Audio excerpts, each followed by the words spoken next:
We live. Shout out to Gray. Austell Gray, man. Top in B1. FBA in the building. Man, I got some good episodes, man. We finna go through today. We standing on business. Appreciate everybody who signed that petition, though, for real. But yeah, we finna get started, man. We finna get started with Jasmine Crockett. Y'all know I did the video. If y'all ain't seen that video I did canceling them, but we gonna go in with Tim Black. Feel about Jasmine Crockett. Kind of fit the same element I was on Jasmine. But this what the people feel about Jasmine. But salute, man. We finna get started. Waiting for y'all to get into the chat, but let's get it. We standing on business in this one. Let's get it. Dula and Tim Black, fam. Right. Can we move on to Jasmine Crockett? Absolutely. I've been itching. I'm waiting. I'm like, you sure? You ready? I just need to know because I've been researching it. I've been asking questions. Other than we got to get Trump out of office. Other than he's a racist. And okay, we hear all of that. I got you. Can somebody please tell me the policy? What are Jasmine Crockett's policies? And let me say this to you. Where y'all tapped in from, man? We've been keeping our foot on the politicians' necks. They can't just tell us anything no more.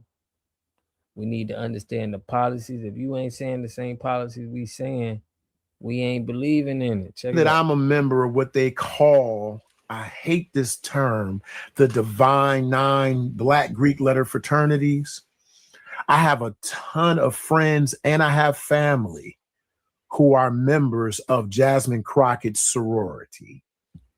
So on social media, they have her. So this is a man telling you that he's in that same group. So he's speaking from a perspective of being aligned with the same people she aligned with. We finna get it in. Picture coming up. And it takes everything in me not to just say, salute. Why are you supporting her if you don't know her policy? Wow. Can we please move past the caricature of the sister girl that she's putting out there? Nobody's buying it. Nobody that matters in this political theater we got going on. The Democrats aren't even supporting her anymore. Help me out, Brother Tim. I don't know, man.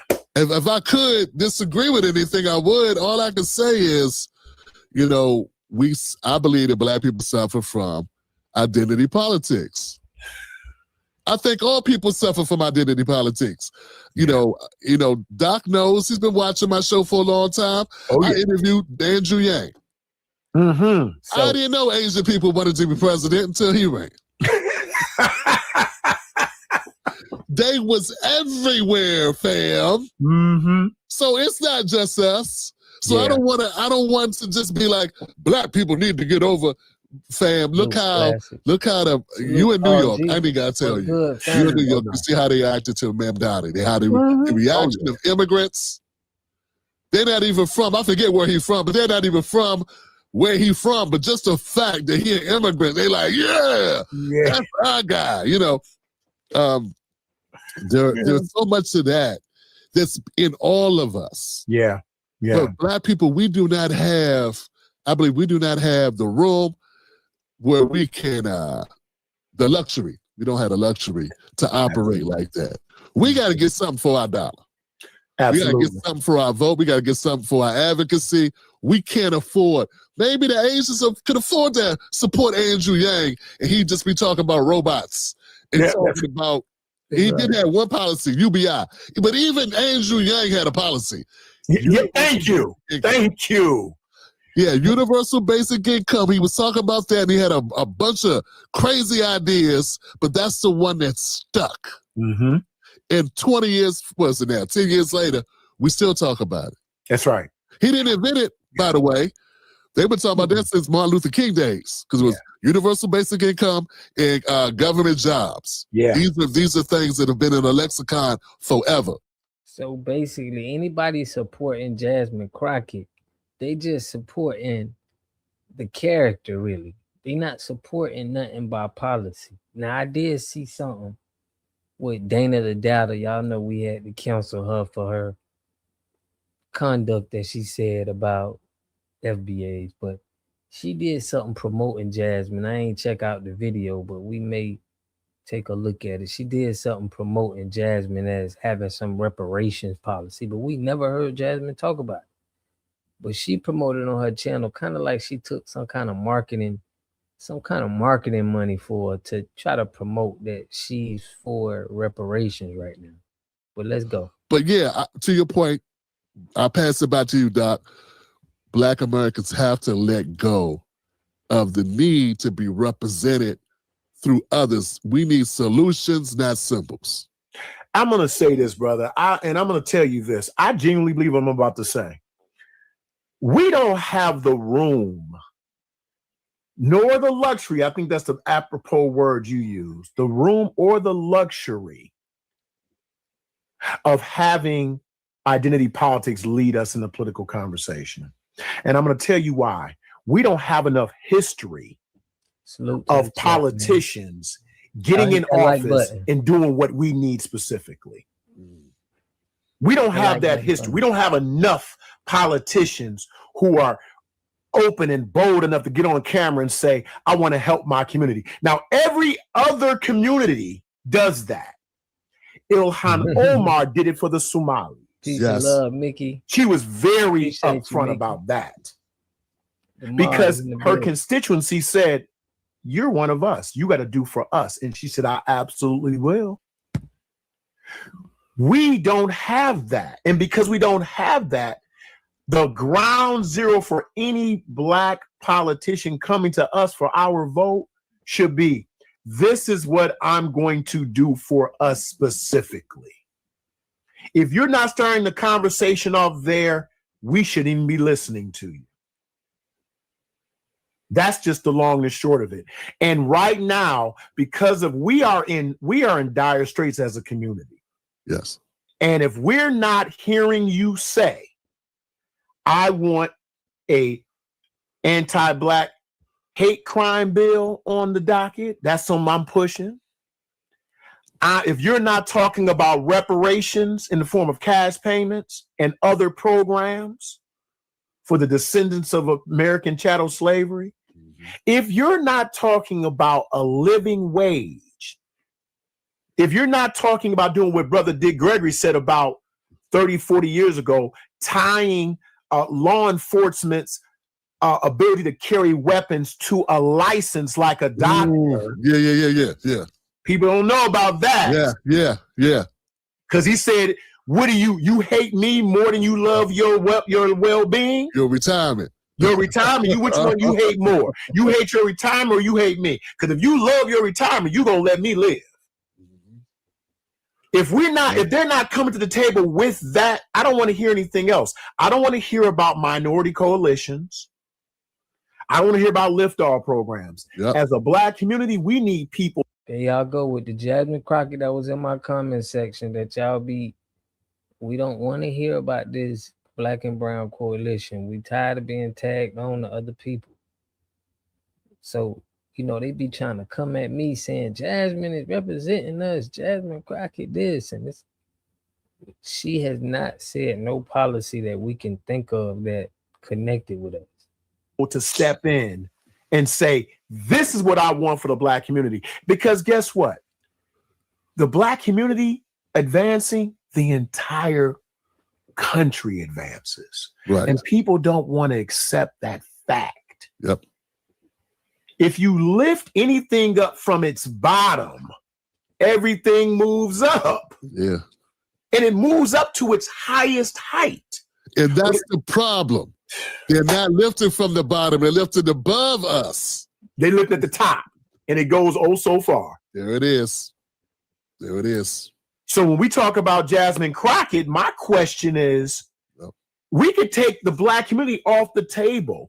what has she offered the American community outside of the sister girl, caricature, quick wit, what's that? The clickbait, right? Or clippable moment.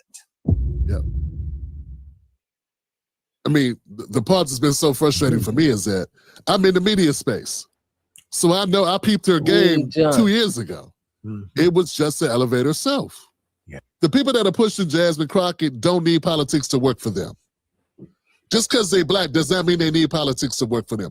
Absolutely. D.L. Hughley going to be okay no matter who in office. He's all right. He's going to be all right. He's okay. There are black people that are going to be fine regardless of who in there. They may complain. Joy Reid may complain. Don Lemon may complain. These are multimillionaires who have the bag already. They're going to be all right. It don't matter who goes to the Senate. It doesn't really matter. They don't even live in Texas. So absolutely. But your broke ass. Right. I'm talking to people that don't have a trust fund, people that if they couldn't work for 2 months, might be looking at the front door from the opposite side. You understand what I'm saying? Absolutely. I'm talking about people, that can become part of the homeless if it didn't go right for a couple months. We don't want to hear that. First, we got to be able to parse out people that really have a shared fate with us to see if what they're talking about makes sense for us. And that's not their fault. They can only look through their lives in their eyes, but we have to look through our own eyes. My next thing, my number 2 is, one of the pushbacks I get all the time when I criticize Jasmine Crockett is, but we don't have Congress. So what could she have done, Tim? Bernie Sanders does not have Congress, but him relentlessly pushing Medicare for all did what? It made this become part of the conversation that's been sticking around since 2016. Yep. I just told you, Andrew Yang was talking about universal basic income. He didn't have Congress. Bro. He ain't been a politician at all. With you on that. But he's been talking about universal basic income. He talked about it so much it became a thing.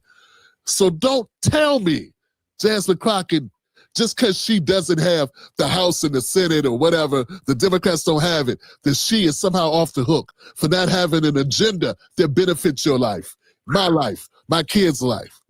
That is just a talking point to shut us up. When they tell you don't know civics. Oh, that's the best one. That's bullshit. Yeah. That is telling you that no one, MLK wasn't a politician. Look what he got done. Look at what many great people have done without even being elected to any office. It's about her having that spotlight and not using it to help anybody accept herself and to shit on Trump is a problem. Back to you, Doc. Yeah, I'm 100% on board because this is eerily reminiscent of a Barack Obama. And, people say, how do you compare the two? I said, well, remember when he got into office and didn't really do anything that mattered for not just the black community? That just wasn't going to happen. Because when he said, I'm the president of all America, I'm just black America, I said, okay, well, we know where he is. Okay. When he started bailing out banks and corporations and, then I knew where he was. Everyone said, well, when he gets into his second term, that's when he's going to pull out all the stops. Yeah. Because it won't matter at that point. He'll be lame, be a lame duck president. And then what did he do? Absolutely nothing. Absolutely nothing. So once again, going back to my original point, which balances out with everything you just said, we don't have the history of politicians who look like us, who are willing to do what you said, put forth an agenda. I don't need to see it manifest today out of you, but I need to know that you're willing to put it forth to the American people. Yep. So they can galvanize behind it. But when you don't do it, you've just shown me who really controls you and the greater governmental structure. Perfect. And to put a finer point on it,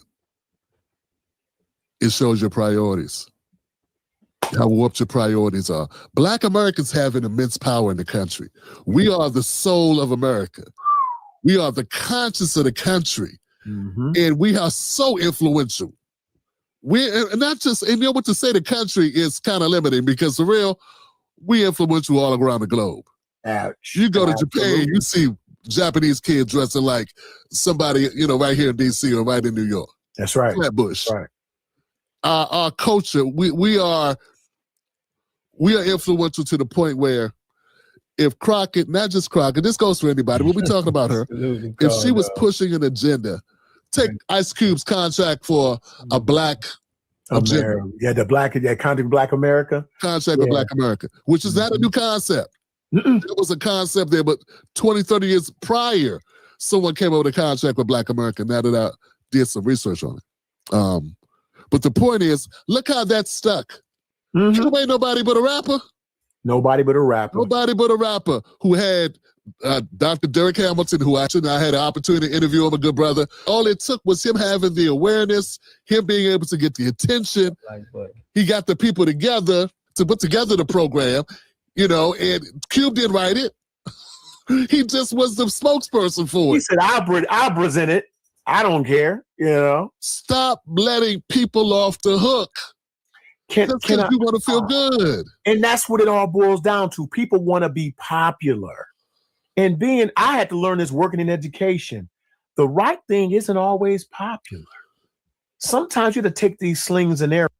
See, now it's a new generation now, and we ain't going for all of that, what they did back in the day or how, the other generation before us felt. So now we really gonna hold them to the fire, especially on this channel. We gonna listen. We calling it out, and we gonna definitely try to do everything to knock the influence on our people. But I'm gonna tell you something, brother, because I listen to you and I watch your broadcast, and you say some things that stick with me, and inadvertently they end up being a part of my conversation. But I'm gonna tell you something that and the family knows. How Black American politicians, and I'm not talking about the ones who are from Caribbean or African backgrounds who come in and identify as us but don't work for us. I'm not talking about those guys. I'm talking about Black American politicians are doing the world a disservice when they don't fight for us here. They're doing the world a disservice. And if you don't believe it, if you don't believe that what we do here matters around the globe, can we go back to the George Floyd protests? What? If you go back to that, the world saw us turning up. What? They said, well, hell, we gonna turn up with you. Right. Imagine if Black American politicians, Black diasporan politicians said, we gonna make sure Black Americans are good. Do you know how many yokes you would shake off of the next? And that's what we be saying when other people be coming in our channel. That's what you have to do first. Oh man, we respect y'all. We respect your answer. You gotta look out after us first. That's how it's going to tell. If not, you opposition. So Blacks around the globe. What? CARICOM would be giving those Caribbean nations those reparations. United States would be let's not tax them for a minute or something. They would do something. But when you stand idly by, cowardly, afraid to stand on principle because you're looking out for your bank account. I'm talking to you, Clyburn. I'm talking to you, Crockett. I'm talking to you. We can't, Clyburn and Crockett, they coming up. They come. Well, we already got Crockett, but Clyburn, we still be putting the X on her face. But hey, man, they coming up. We can't do it no more. We're not doing this no more. Not this generation. Hakeem Jeffries. Yep. I'm talking to all of you guys. If you are doing that, you are doing a disservice to not only the Black Americans here, but to Blacks around the world.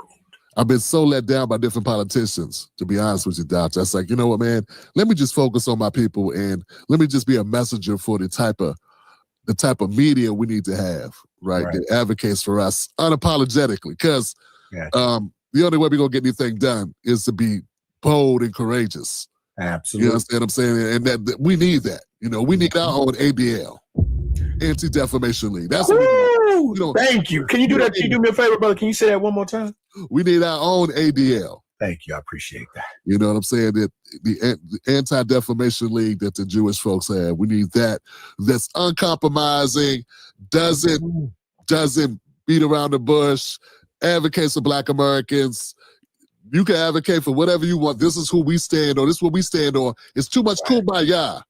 Yeah. It's too much kumbaya with the CBC, too much kumbaya with the NAACP, too much relying on funding from outside groups. We need people that are willing to be broke, willing not to have to be invited to the fancy get-togethers, the parties, to show up on the Tom Joyner cruise, to get invited to the BET Awards. We need Black people that are going to do that. So the NAACP luncheon. There you go. Don't forget those. Yeah, don't forget that. Whatever. Get tickets where we need people that are willing not to be able to post gown pictures at the black carpet. Oh my. Like Angela Ryan. Angela Ryan would let us on the side. Yeah. Listen, brother, I want to say that you are 100%. Before I go, that's it. So we need people with that type of attitude. If we're going to move it forward. Fam, we also need to fund those people. I was about to say that. That's how I love you, brother. That's what I'm just about to say. Oh, I don't want to sound like rolling, but I got to tell you, look. My brother brought up Ilhan Omar.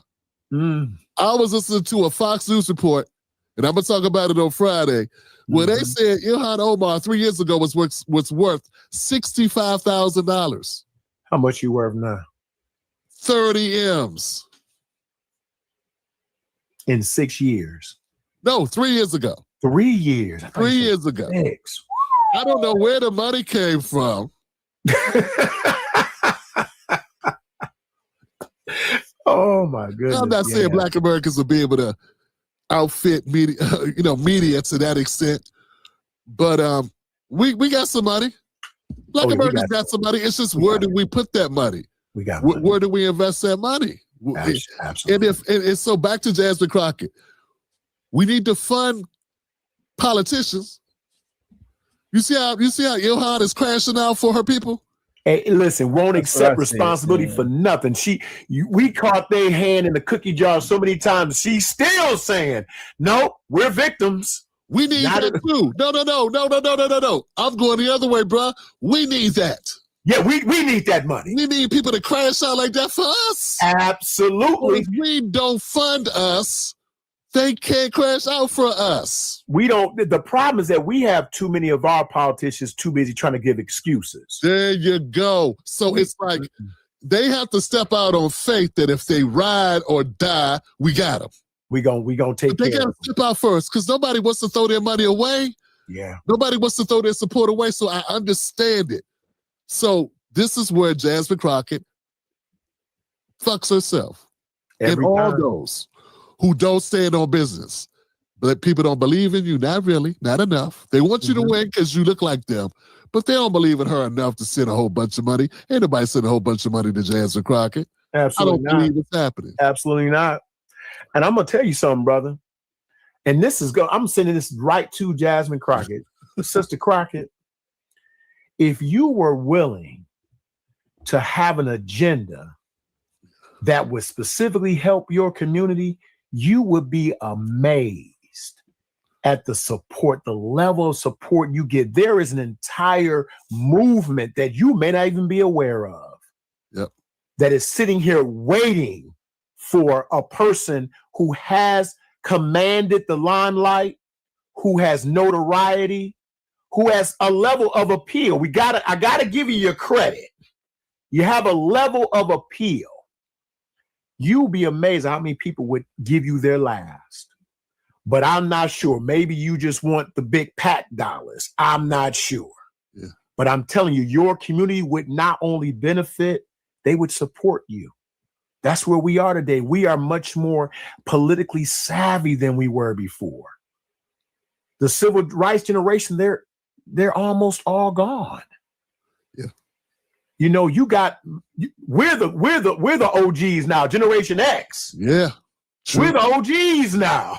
I don't know. Where did the time go, my brother? I don't know. How did that happen? Listen, in Generation X, we about show and prove. Show me something. Show and prove. I don't want to hear all that. Well, we need somebody at the table. Well, damn it, if I'm not eating what I want, why the hell I want to be at the table? Those days are over, Sister Crockett. We need you to do better because what you're doing is a farce. It's a tragedy. And I know, brother, let me tell you, Brother Tim gonna stay on your neck. Yeah. So you might as well do. Hey, FBA gonna stay on their neck, man, for a long time until they not gonna be able to last this upcoming election. All right, we gonna see Jasmine Crockett gonna fall to pieces. Everybody that's not gonna speak directly for us, we're gonna be able to tell. It's not gonna work anymore. But I thought this was a good video. What y'all think about this? Let me hear in the chat.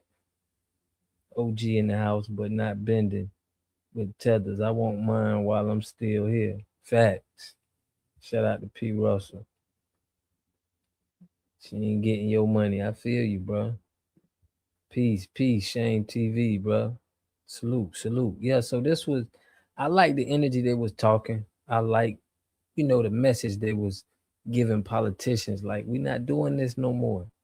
We really gonna hold y'all to the fire, and it should be nothing when you speak about us. It should, the point should be valid, and it should, connect with us. I don't think the point she bringing up.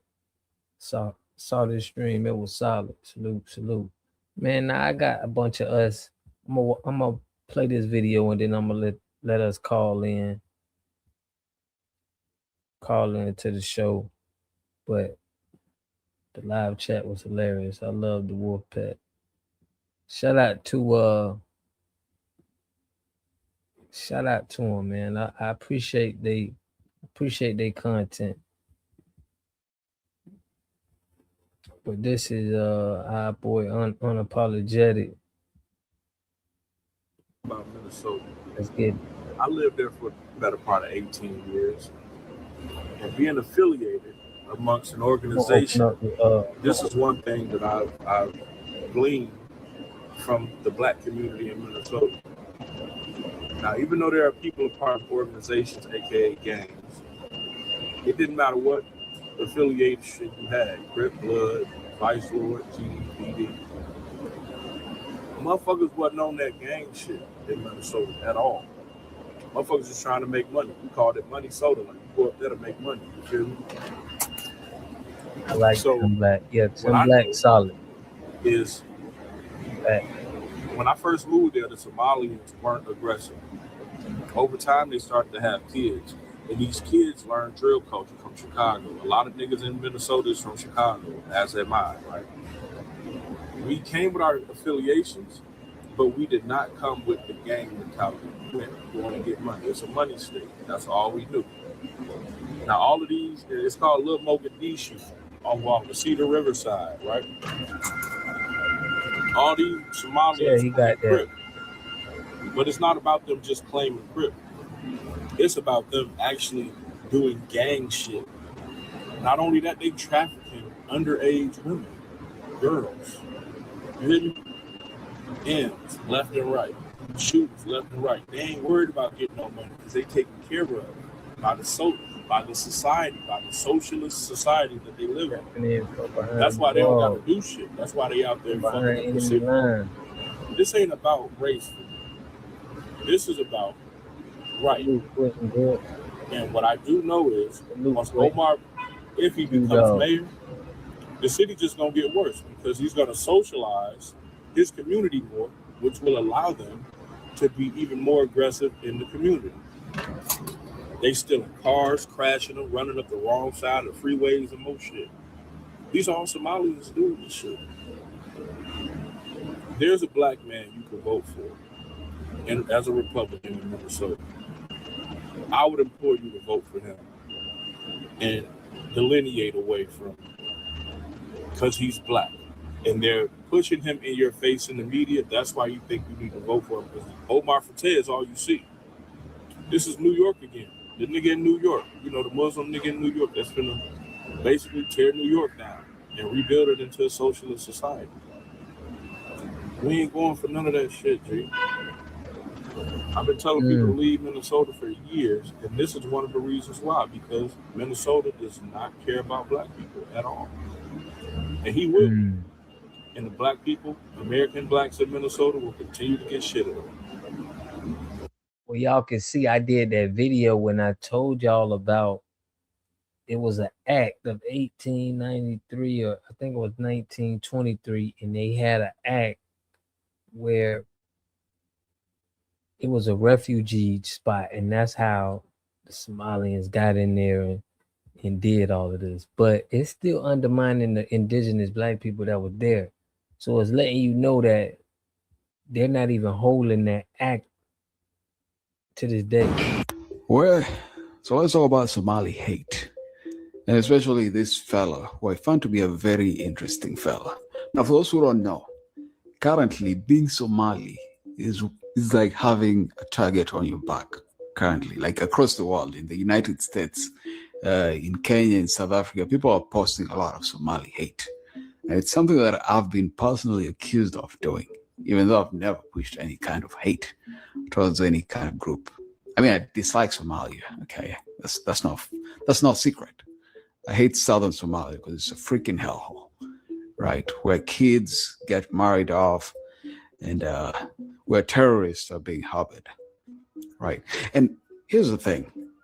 This is why I'm talking about Somali hate. There's this fellow who said that when I posted that previous video, can't remember what the topic was, but the guy was saying, it was about Minnesota, about the Somalis in Minnesota who had defrauded millions of dollars in taxpayer money. And the guy was like, hey, you're pushing propaganda, or you're pushing Somali hate. But I found that to be very ironical. And I'll tell you why, right? I find it to be very ironical, and most importantly, I find him to be very hypocritical. And for that reason, I don't like the fella. I don't hate him, but I just don't like him. And why am I saying this? Because in that video, if you watch it, which this guy did, he clearly did. He watched it, he went through the comments, and if you've ever looked at any of my comment or any post made by non-Somali towards Somalis, you'll always find there's a lot of hatred being pushed by the Somalians, right?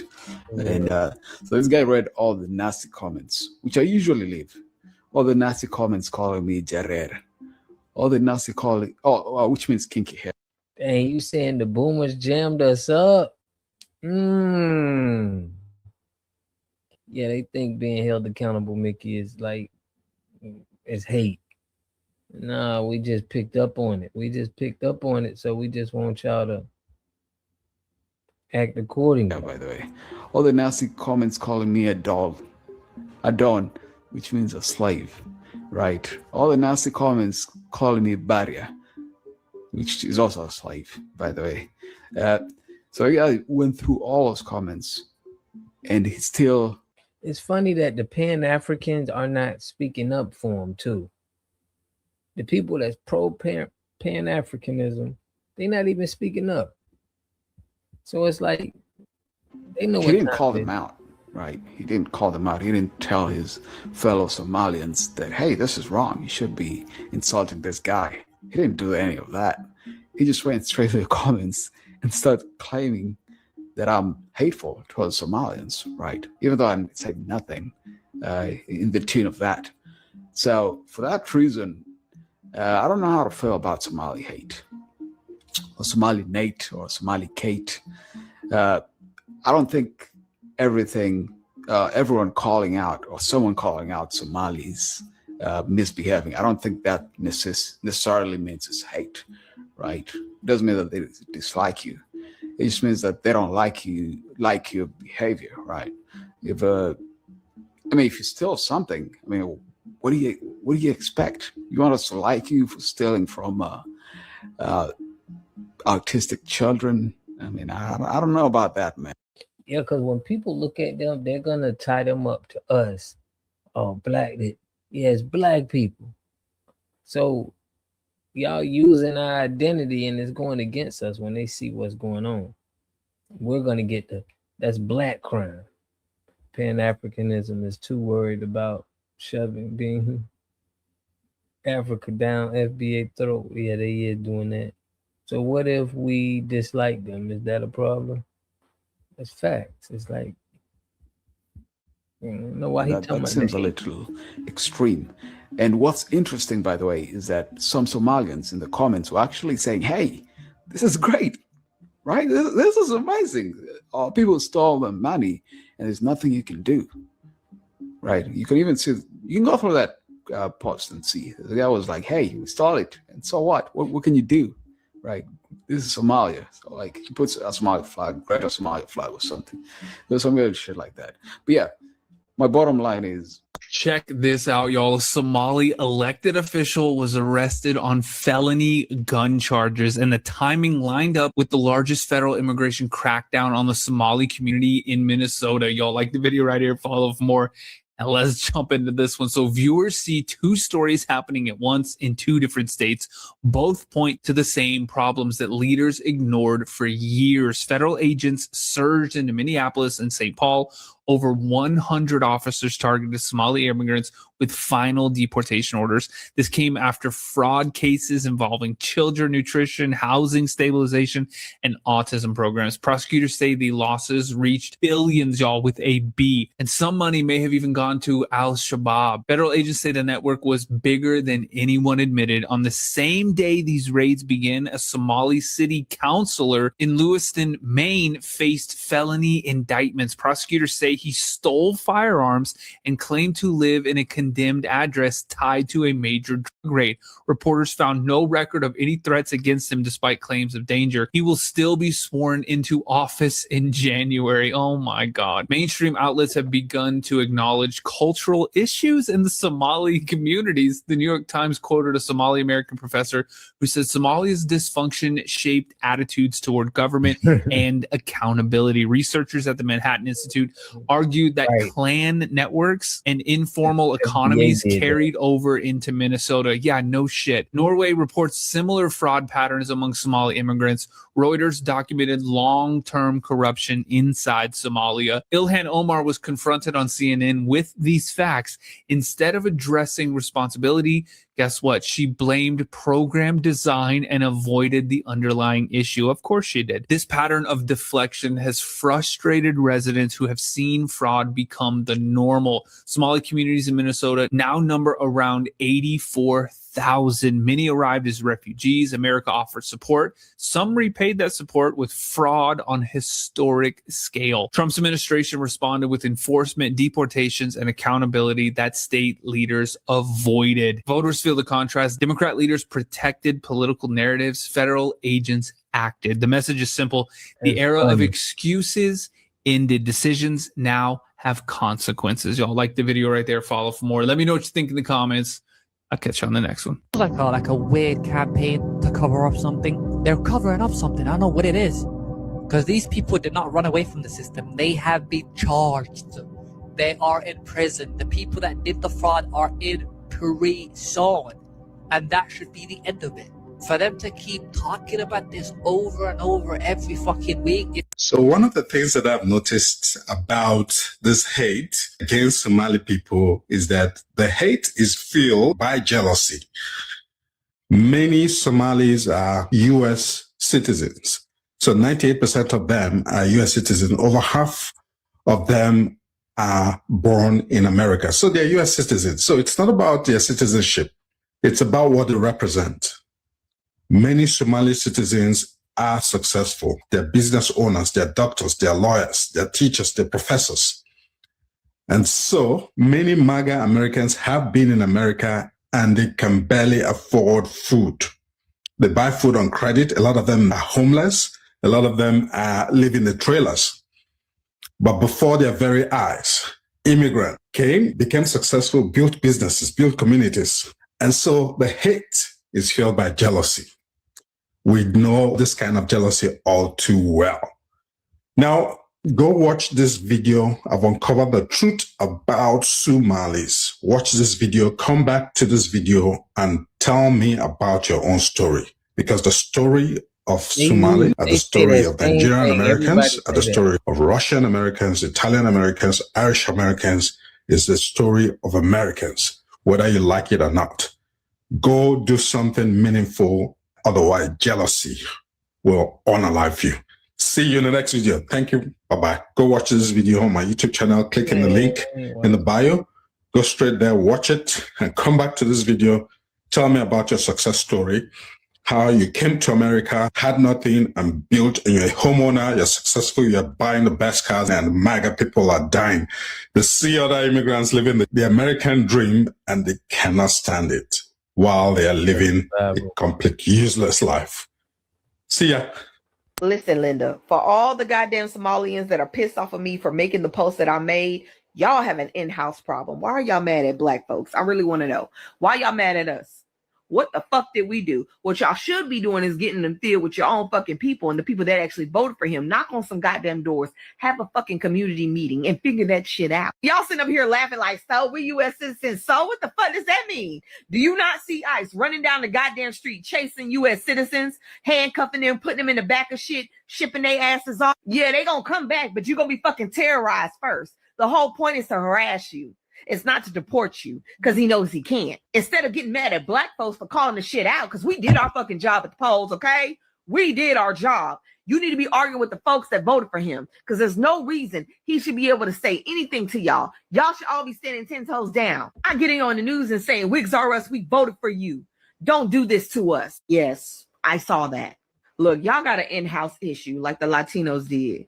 Figure that shit out. Get in the field. Start fighting. Because I'm going to tell you something right now. The ones that voted for him, they're not just coming after them. They coming after all of y'all. One apple will spoil the whole fucking bunch. I'm seeing in some of my comment sections that saying, oh, that's why we not black. That's why we don't claim being black. Oh, we know. Because he didn't say he was trying to deport black folks. Right. See this man right here? Get a good look at him. He's from Somalia.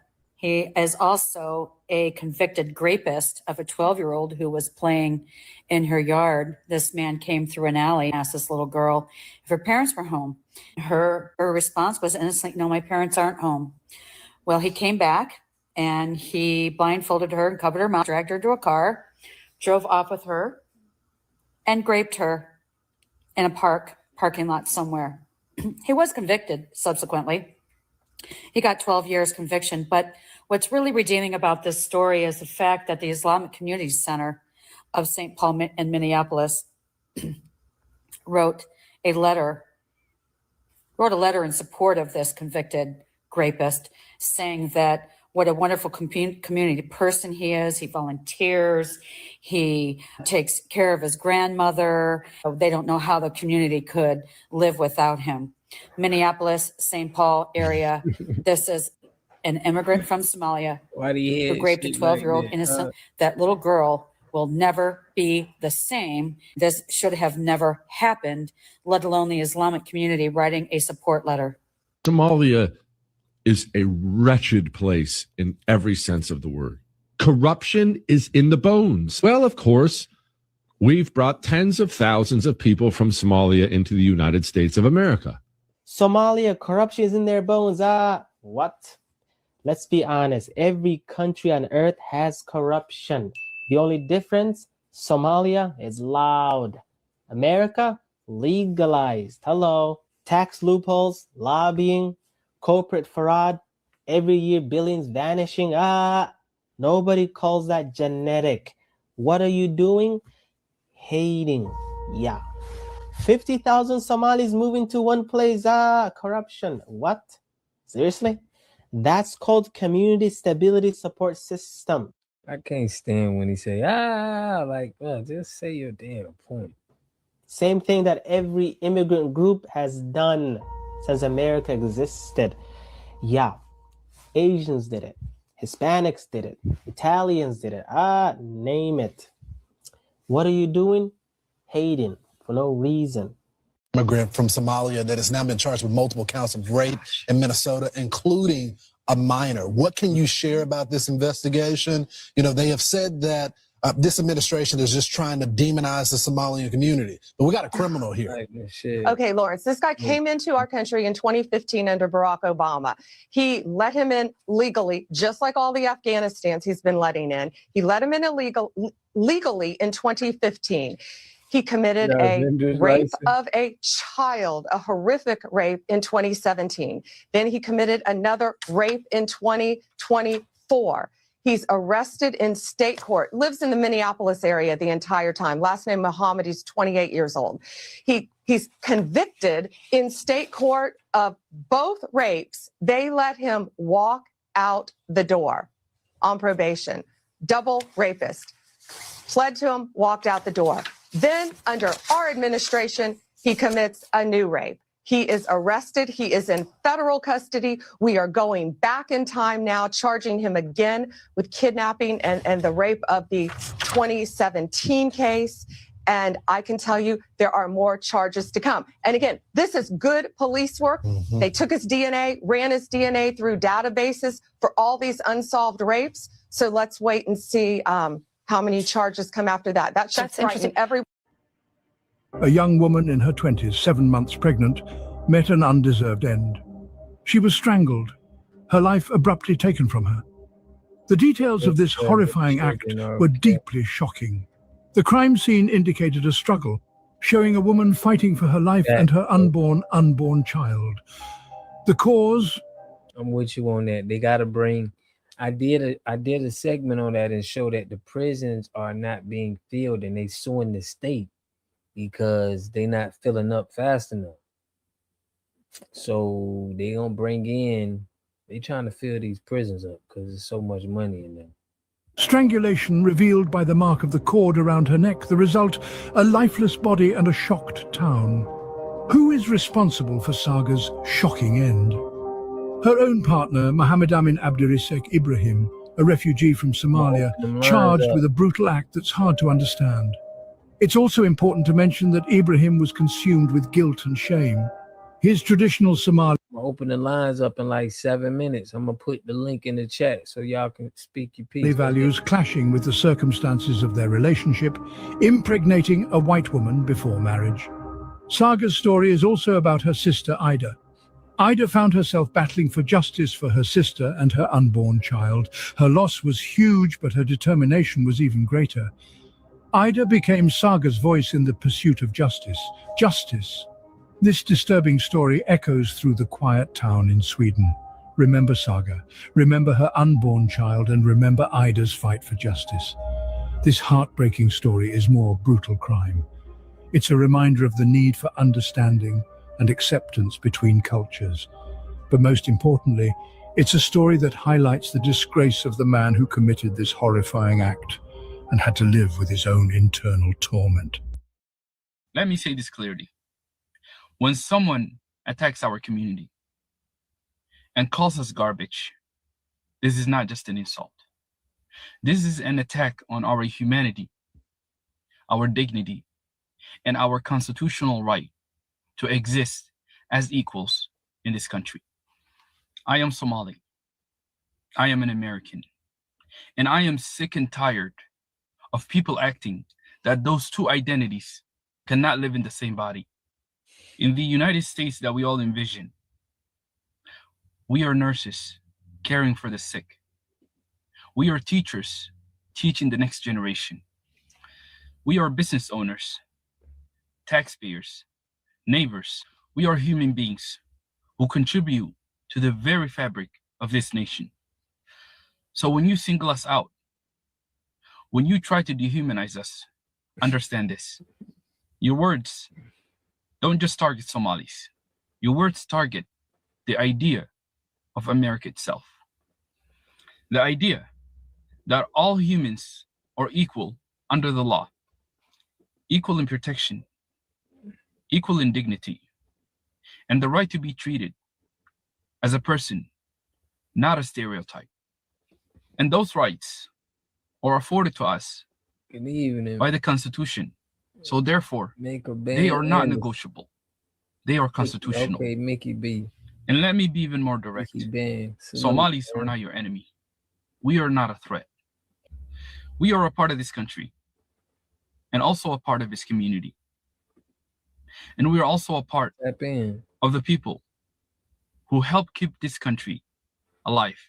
So I am speaking out today because silence is not an option. Not when people are being dehumanized, not when neighbors are being attacked, and not when my community's humanity is being dragged through the mud. We deserve protection. We deserve respect. And above all else, we deserve the dignity that is afforded to us by the Constitution of this country. Because President Donald Trump, it is not us who chose to be in this country. It was not in our control. What? And we did not choose. Many of us were born here, and many of us were brought here at a young age. For you to scapegoat a whole community of people for the mistakes of the few, and to call them out, and to put targets on their back, how does that make America great? At what capacity does that improve the lives of the Americans? The hardworking taxpayers, the mothers, the fathers, and the future, the next generation of this great country of ours. Divisiveness is not going to improve the situation of the everyday American. Division within the people of this great country is not going to solve the problems of our nation. It is time for you to call unity, cohesion, respect for one another, not divisiveness. All right, y'all, man. We finna open up the chat. Salute to everybody who came in. If you're new to the channel, go ahead, smash that like button and hit that subscribe button. Okay, but we got Dr. Soto. I'm gonna open up. As soon as when you guys wanna call in, I'm gonna open it up. But we got Frank Zunu, the African. Hello, have a great day. Now, what it do? It's your boy Jew. Thank y'all for tuning in. Make sure y'all like and subscribe. You heard? Yeah. Listen, today's conversation is long overdue. Intellectual class with two brilliant minds that are different perspectives about the Black agenda. On one side, we got Dave Anderson. On the other side, we got Frank Zenu. Yes. Let me start here with Dave. Can you explain to the audience who you are and why you are qualified to have this conversation? I feel like my qualifications are I'm a foundational Black American, 22-time best-selling author, radio broadcast professional, husband, father, and liver of the Black experience for the past 5 decades. You know, I don't think I need a doctorate, but I got a couple degrees. Okay. It's all right. Aside from that, I've been living, baby. Okay. Let's go. And Frank, can you let the audience know who you are and why you are qualified to have this conversation? My name is Frank Zano, of course, from Benin Republic, West Africa. I have lived in about 9 African countries. I was trained to be a journalist, so I've been a reporter for the Washington Times for 13 years. That allowed me to live in Asia, Europe, Africa. And now, of course, I live in the United States of America. So I have a link. I seem to be the only bridge who can compare what I know from where I came from and then seeing people that we're taking from that place now. So I can look at the two and be able to spell out the similarities and what the root cause of some of the problems are. Now think about this though. Y'all remember that live I did and we had FBA was over there in Africa and he's telling us a totally different experience than this guy had, but he's from over there. Let me see what Mickey talking about. What interesting. The same thing these Somalians considered their culture is what they so-called founding fathers set up. Stealing, killing, destroying. The white ideology is going down. Facts is going down. Put fake wannabe Samuel Smell Blacks. Check them out though. We're gonna the first topic I want to get into is let me know if how do you define culture And under your definition, do Black Americans have a unique culture? Let me start here with Frank. Well, I'm glad you used the word unique culture. So yes, I'm sure you all saw the episode, that got everybody on my case, except this gentleman who was the only one brave enough to say, well, look, before I cut him into pieces, let me give him a chance to come into the studio and explain, to the audience. Yeah. So it's interesting. People say, oh, you're from Benin. And I'll say, yes. And they say, what's Benin culture like? And then I freeze. Because there's nothing like a Benin culture. Or if you're from Ghana, or if you're from Nigeria, Sierra Leone, Liberia, there is no such thing. But if you say, oh, you are Yoruba, I said, yes. What is Yoruba culture like? Then he or she is able to start to talk about it. So there are similarities which I'm going to really explain, and you can see it. So I'm first going to ask. He's been on my show. He's seen my. I do not put together that show, which I fund from my own pocket because I just want to say things to make people angry. No, it's because I really care. And sometimes I get frustrated about what I have seen from the continent where I come from and what I see here about my great-great-great-grandfathers, uncles, sisters who were taken away. So African Americans would say, well, you're not one uncle. Yes, I know, but I'm walking past my cousin, my nieces every day. So what is in my head is what is in their head. And what I'm explaining is something that they must listen to when I say there is no such thing as African American culture. Okay. They're like, what do you mean? My But bad, culture for me is not dance, food, clothing. Those are not cultures. Culture is a worldview. The worldview is what drives people. Their relationship to wealth, to money, to community, to marriage, to family. It's the worldview they have. That's the foundation of a culture. And number two, there is no possibility for you to have a culture without having a language.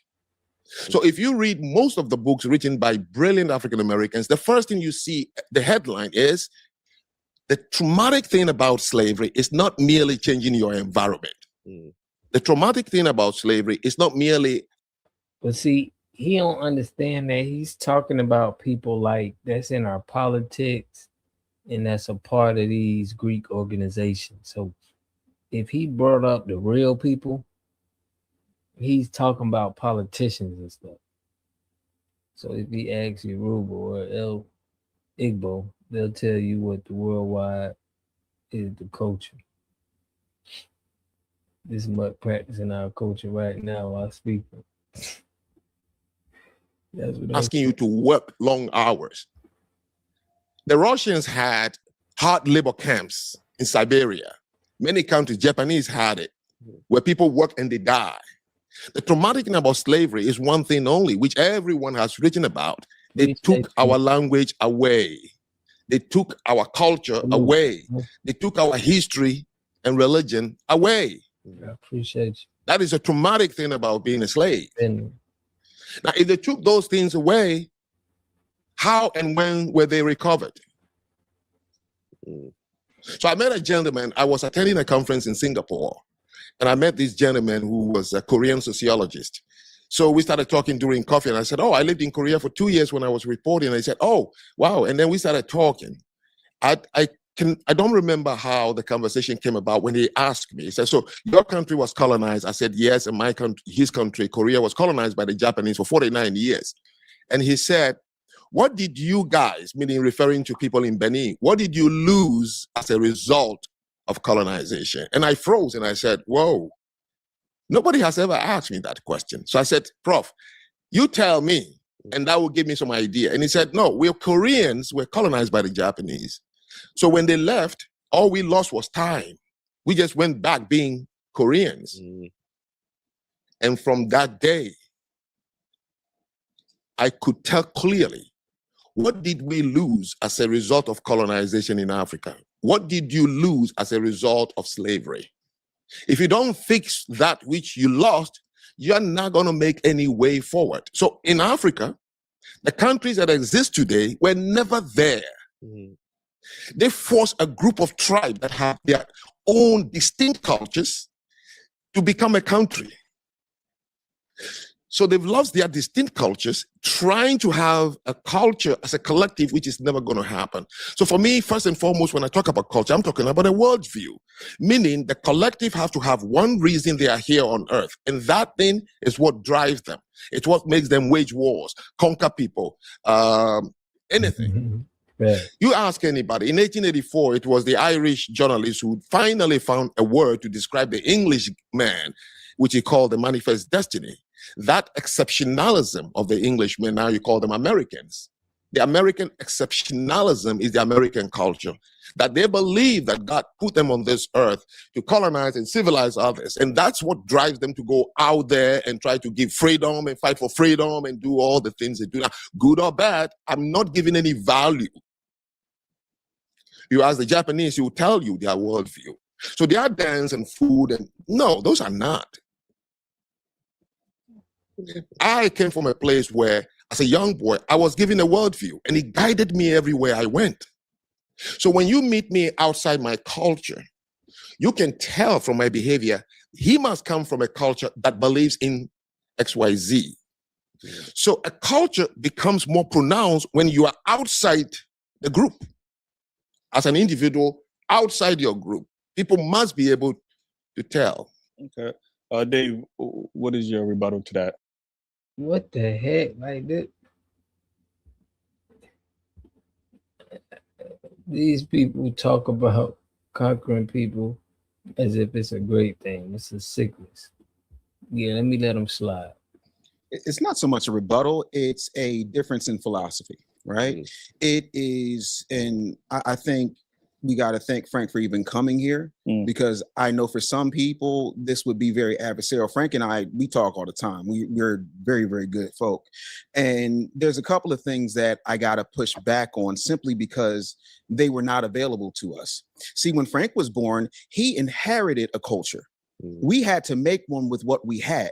Some of us, if I were to swab any one of you, you would find some Nigerian, you would find some Ghanaian. Like, we had to hodgepodge, not to mention, out of all of the places that Black people were forced into when we were slaves, 3% came to what we now consider the United States of America. And then we were bred over time. We were buck broken over time. They would take our women and grape them out of respect for your channel. You know what I'm saying? Drop the G.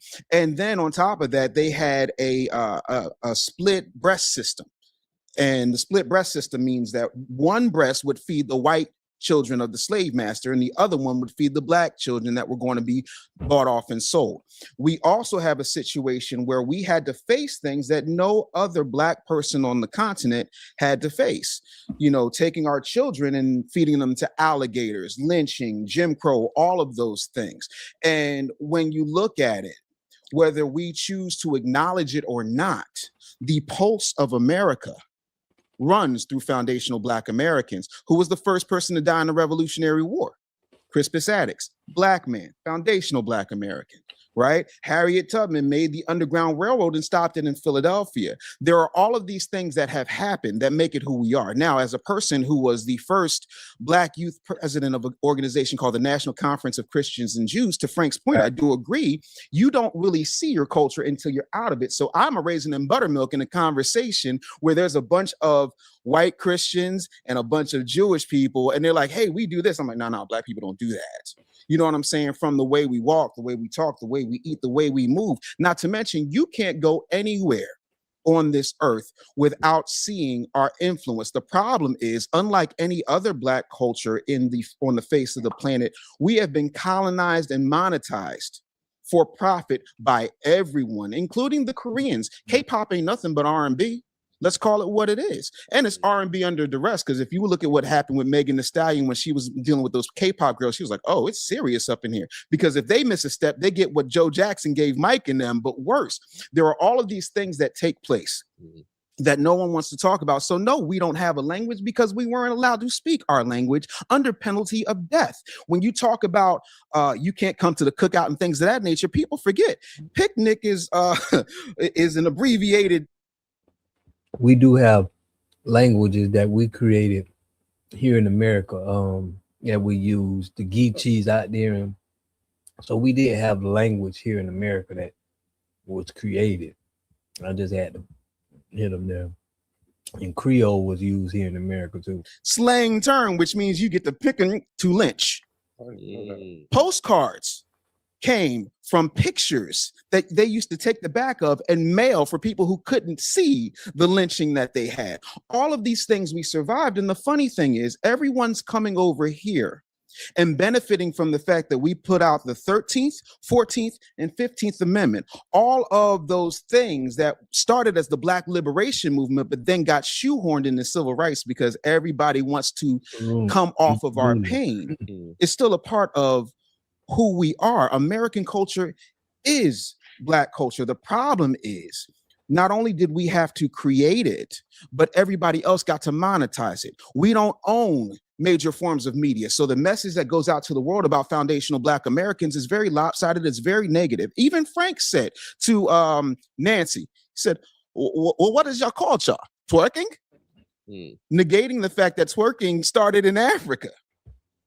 Mating rituals, things of that nature, tying of the hip, stop me when I go wrong.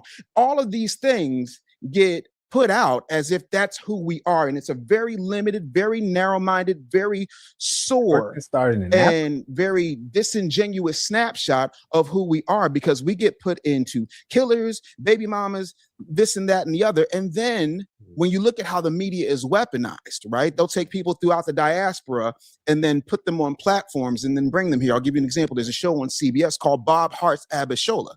And she said things that were much more incendiary than what Frank said. You know, oh, what is it? Gangbangers and baby mamas? Crazy. No. That energy is designed to keep us a certain way. And then when you talk about how the entertainment is weaponized, because that's the message, that's our largest export. It always has been. Our talent and our ability to entertain, but not capitalize on said entertainment. You can't point to one major Black-owned record company. You can't point to one major Black-owned media outlet. You can't point to one major media or technological distribution center that is controlled, owned, and managed by foundational Black Americans. And so the message of foundational Black Americans that gets out is not our message. And I completely reject that. If that's what you think the culture is, I am here to tell you that ain't my culture. It ain't never been my culture. It ain't been the culture of most of my brethren. Do we have some knuckleheads? Absolutely. Of course we do. But do we also have things like COINTELPRO we've still had to overcome? Do we have things like the 94 Biden-Clinton crime bill that we've had to overcome?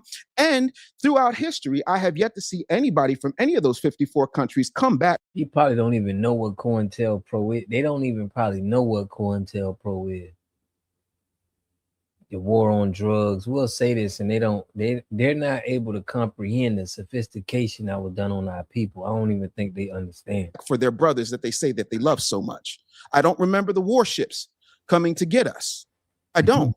But what I do see is, oh, well, we're really good at educating. We take the opportunities and we're able to, go and take these American opportunities that you guys squander. Yeah, because you get an immigrant experience. You do not get the foundational Black American experience. You get the same immigrant talk that the Russians get, and the Russians got a lot of nerve because if it wasn't for Alexander Pushkin, they'd still be speaking French. Alexander Pushkin created the Russian language. He was a Black man. So when you talk about where we are and where we've been, you also have to talk about the mind screw, out of respect for your channel, that we have been put under. So no, we don't have an official language because we weren't allowed to have one. But still, if you look at AAVE, it's everywhere. And when it comes out of our mouth, it goes from the hood to the boardrooms to a billboard on Broadway or in Times Square.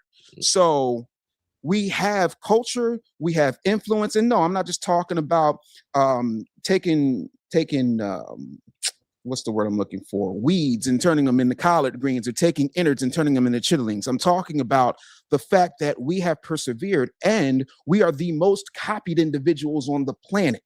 So much so, if I'm wrong, please explain Akon to me. Please explain Burna Boy to me. They all do a variation of who we are. And I'm not just talking about music. I'm talking about the walk. I'm talking about the talk. I'm talking about the hairstyles. I'm talking about the innovation. Everything we do. We took a construction worker's boot and made it the hottest item for the past 40 years because everybody finds a way to profit off of what we create and then demonize us for creating it and then label us criminals, uneducated, unwilling. We don't care, but they don't talk about all the systemic things that have been set up and profited by people who want to keep us in a certain box. That doesn't mean we can't escape that box, but to act like we were not put under duress for what we had to put together as a culture when everybody else got to inherit it. And that includes Haitians, Jamaicans, everybody else got to be left alone so that they could develop. We didn't have that. And to this day, I have yet to meet one African, one Jamaican, one Caribbean, one Black person anywhere who comes into this country and has automatically ingrained in them before they start going, my country, 'tis of thee, sweet land of liberty, of thee I sing, that they're afraid when the red and blue lights come on behind them when they're pulled over. And I get it, and I'm the son, brother, and nephew of cops. That's why I say, yes, we have a culture, but of course we don't have a language. But let's not be disingenuous and act like it doesn't matter, because it does. Because as foundational Black American goes, so goes everybody else in society. So Frank, let me ask you a question. If slavery erased our Black Americans' culture, what do you call what we built after slavery? What do you call that? Well, you have to give me an example of what you mean by what we build. He don't even know. What are you referring to?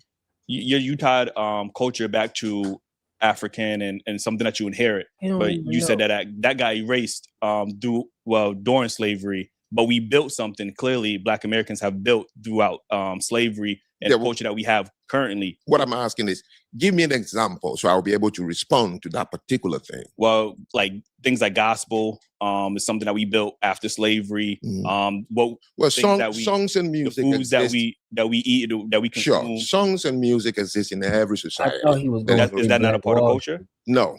Let me come to that. And first, let me make a little response to David's assertion that we were not allowed. So in Benin or Ghana or Nigeria, you pick any of the 54 countries in Africa, right? If you had gone into a Yoruba tribe, which is now part of Nigeria, they would speak Yoruba. Now, when we were put together forcefully as countries, today, my nieces and nephews can't even speak my language properly.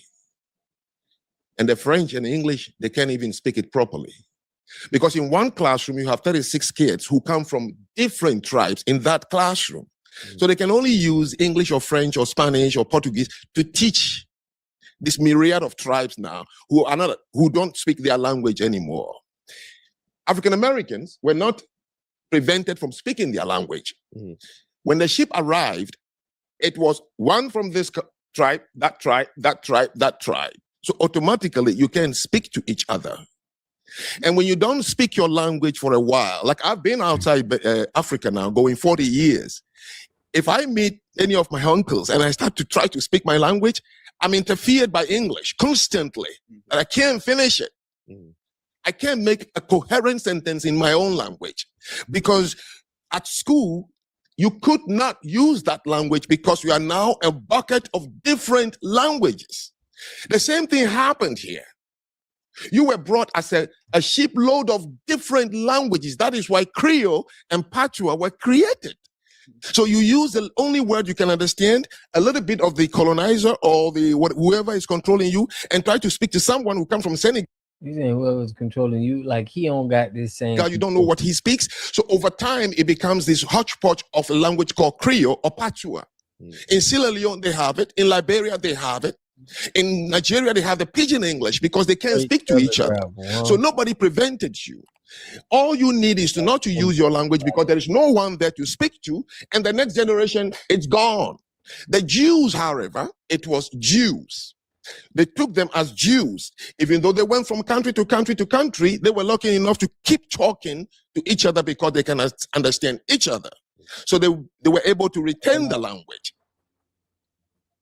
This is my starting point. It happened to us on the continent. So don't be fooled. You hear countries like Nigeria, Ghana. If you ask 5 Ghanaians, one from the Ashanti, one from the Ewe, the Ga, the Kwamu, and the northern region, and ask them, Are you Ghanaians? Yes, we are Ghanaians. Look at our passport. Ask them, what is Ghanaian culture? And they'll start looking at each other. There is no such thing. Ask them, what do you speak in Ghana? They'll start looking at each other. Ask them, what is the Ghanaian sense of value? There's no such thing. How do you guys marry in Ghana? There is no such thing. But you say you're Ghanaians. So what happened to us happened here. And when I arrived here, I understood it. When I went to Haiti, I was like, whoa. When I went to Jamaica, the same thing. So when I said, I was only speaking here, so I said African Americans, I would have said the same thing about my own countries in the continent. We have no culture. Yeah, but from that video, what I got from it is you put Haitians on a pedestal. I didn't. No, let me correct you. When in comparison to Black Americans, you said Haitians, they have a culture. Like you said that out your mouth. I said. So it was a long video about Haiti. Mm-hmm. And during that conversation, I began to talk about why Haitians can fix Haiti. Because you don't have Haitians. You have just a country forcefully imposed upon you as citizenship, but you are from different places in Africa. But right now, if you go somewhere, you would speak Creole, and somebody would say, oh, that is Haitian. That's what I meant. Not putting them on any pedestal. So they have a language. They created one. So you want to say, and it's not even useful in any way because it's not an international language. So they took French and made Creole, right? Is what you're saying. Spanish, French, and then over 200 African tribal languages into one. But Americans would say that they took English and made their own language as well. And what is that? I mean, it's a broken version of English, but it's still something that we could speak to that's specifically to us. What language is that? You don't know about that. It's English. The gully. He's talking about what that is AAVE, African American Vernacular English. The same way, for example, I think I've heard. Yes, when I came to this country in 1994, I had a debate on my campus about Ebonics. Right. Nah, Same thing. Yeah, and somebody corrected me. I think it was my professor said, no, if you say Ebonics, there is no one collective Ebonics. Correct. You have to go into pockets. If the person is from the north, the south, the central, they created their own style around it. So I understand that part. That didn't even qualify as a subculture. So let me give you, Jamaicans don't have a culture. When you say the country Jamaica, no, there is not identifiable as a culture. But the Rastafarians have a culture. Now, let me explain what I mean by worldview. The Rastafarians' worldview is that men were put on earth to take care of nature. Okay, that wealth you have to create more than consume. So they live a frugal life. So politically, they are pacifists. They will never go to war. Socially, they are communal and what we call Epicurean. They believe getting high, eat some food, and have deep conversation is what life is about. And then religiously, they are Rastafarians. Hippies are the Western version of our Rastafarians. They also had a worldview. And that dictated their relationship with wealth. The hippies believe that humans were put on earth to create and consume, and that living in community and being frugal as to wearing the most inexpensive clothing and using things together is what life is all about. So it guided how you see them dress, where they shop from, why they marry, on and on and on. That's what I mean by any society. If you want to understand them, it's the worldview. The Jews believe that they were put on earth as God's chosen people, that through them, that is a worldview. Now, any child told that, forget hurting one of them. You hear this, how he putting on for them people. And he like, because them people got a worldview, he see them as like superior. He said, that's a worldview. No. Because they are driven by that. That is why they insist on having a community wherever they are. The Chinese, the white community. Do Africans that come from the continent have a community? We don't. Why? Because we don't have a culture. If we had, he's whitewashed, bro. He's white brainwashed. They worship him for real. They see anything he got.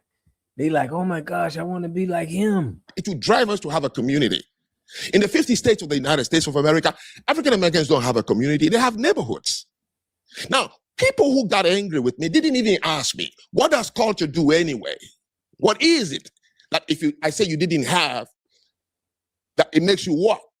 Nobody asked that question. And this is their historian, by the way, journalist. Now imagine him sitting next to Claude Anderson or any of our guys. He don't stand a chance as far as the knowledge that he's giving out. What is that thing you're trying to hold on called culture, by the way? What is it? You care to elaborate on that then? He's on the white hill. I'm asking. For real. Once upon a time, John Lennon sang a song. Imagine we don't have religion. Imagine a world without religion, without heaven and hell. He believed in what? The brotherhood of mankind. Sure. So imagine the people without a culture. Maybe they are striving to a brotherhood of mankind. So you take words out of context and then you crucify a man. Right. Not knowing that I am a victim of a cultureless country. You know, that's sometimes the risk. I think we get angry too quickly. We're too sensitive. I was giving a talk, live talk the other day, and a gentleman, not the way David is behaving, he wrote the book and he said, my brother Frank, he doesn't know what this means to me. He called me on the phone and spoke with me. And we became friends, like on the phone. And I said, I got to go. Even if it's 3 hours drive, if I have to fly, I'm going to see this gentleman. Because more than this conversation, there is someone here who really is a thinker. But we got to begin to tame down and accept criticism, because that is the only way societies were built in this world. In my live talk, I told this gentleman when he wouldn't get off my case, and I said, let me. He don't got no criticism for the white race. I'm telling y'all that right now. He just put them on a pedestal. You know, they got culture. He don't got no criticism for what they're doing. Tell you something. You don't hate the white man. You don't even fear them. Because if black people hate and fear the white man the way they hate and fear each other, you would all have left this country at the end of slavery. Left this country and go where? Go where? Yeah. Where did the Jews go to? You know how many lands in Africa was offered to African Americans through the Black Star Line project? It was funded by a British through Marcus Garvey and Kwame Nkrumah, the Black Star Line. Did you go? No. How did you get the Amerigo-Liberia culture moved back? 3,400 people only agreed to go to Liberia. What do you mean where to? Plenty of land everywhere. Where did you come back from? How about the Caribbean? He keeps talking about that in and of itself. But I'm not saying it. No. I said, hold on, Frank. I'm not accusing. Let me get the day real quick. Yeah. No. See, the thing of it is, and you gotta understand, right? Like my favorite verse in the Bible is Proverbs 4:7. It says, "In all thy getting, get an understanding." You gotta understand Frank's perspective. In his mind, it's like, well, shoot, why didn't you go? To me, that's no different than when Kanye sat in front of Harvey Levin and the light-skinned boy, I never call his name, and said, you know, well, shoot, for 400 years, that's slavery. It sounds like a choice. Like, no, it's not just that, right?